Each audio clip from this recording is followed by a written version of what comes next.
Election commission ने कहा है कि जो सर्वे हो रहा है उसमें पता चला है कि बहुत सारे नेपाली, म्यांमार के और बांग्लादेशी लोग हैं, सबका नाम कटेगा। ऐसा है, इलेक्शन कमीशन ने रिवीजन की प्रक्रिया शुरू की है। अगर वो बता रहे हैं कि इसमें नेपाली, बांग्लादेशी हैं तो ये बड़े चिंता की बात है, क्योंकि इसी इलेक्टोरल रोल से अभी 1-1.5 साल पहले पार्लियामेंट का चुनाव हुआ है। मोदी जी उसी इलेक्टोरल रोल से चुनकर प्रधानमंत्री बने हैं। तो क्या इलेक्शन कमीशन ये मान रहा है, स्वीकार कर रहा है कि जिस इलेक्टोरल रोल से लोकसभा का चुनाव हुआ उसमें बहुत सारे बांग्लादेशी या दूसरे गैर कानूनी लोग वहाँ पर उस इलेक्टोरल रोल में हैं? और दूसरी जो बड़ी बात है कि अगर ये लोग बिहार में आके रह रहे हैं तो बिहार में तो भाजपा की, नीतीश की ही सरकार है। ये लोग कैसे रह रहे हैं, पुलिस प्रशासन क्या कर रहा है, ये भी चिंता का बात है। और कहीं ना कहीं नीतीश सरकार को जवाब देना चाहिए कि इतने लोग, जो इलेक्शन कमीशन कह रहा है, सरकार की संस्था कह रही है, सरकार की संवैधानिक संस्था कह रही है कि बहुत सारे नेपाली, बांग्लादेशी यहाँ पर आके रह रहे हैं और उन्होंने इलेक्टोरल रोल में बाकायदा अपना नाम लिखवाया है।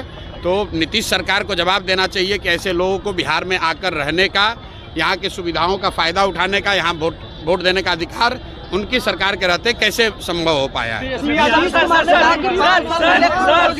तेजस्वी यादव ने आरोप लगाया है कि जो सुप्रीम कोर्ट का आदेश था उसको इलेक्शन कमीशन फॉलो नहीं कर रहा है। देखिए, तेजस्वी यादव क्या कह रहे हैं, नहीं कर रहे हैं, उसका कोई बहुत महत्व नहीं है।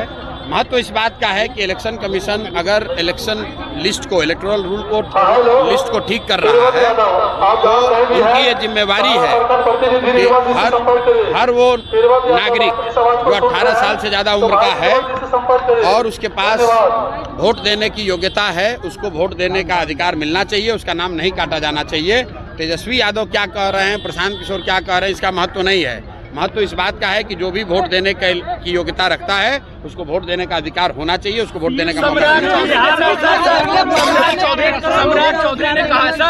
सम्राट चौधरी ने कहा है कि बिहार में लॉ एंड ऑर्डर की स्थिति बिल्कुल ठीक है, आपसी मतभेद के कारण ये हत्याएं हो रही है।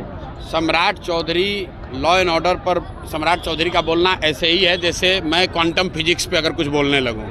भाई, सम्राट चौधरी को लॉ एंड ऑर्डर का क्या समझ है? सम्राट चौधरी तो गृह मंत्री नहीं है, सम्राट चौधरी कोई लॉ एंड ऑर्डर के विशेषज्ञ नहीं हैं। गृह मंत्री यहाँ पर नीतीश कुमार हैं और वो अचेतन अवस्था में हैं। उनकी बुद्धि और उनका मानसिक और शारीरिक स्थिति ऐसा नहीं है कि उनको पता चले सरकार का इकबाल खत्म हो गया है। जिसको जो मन आ रहा है वो कर रहा है। पूरे सरकार को 3-4 अधिकारी और 4-5 उगाही मंत्री चला रहे हैं, इसीलिए पूरे बिहार में ये दुर्दशा की स्थिति है।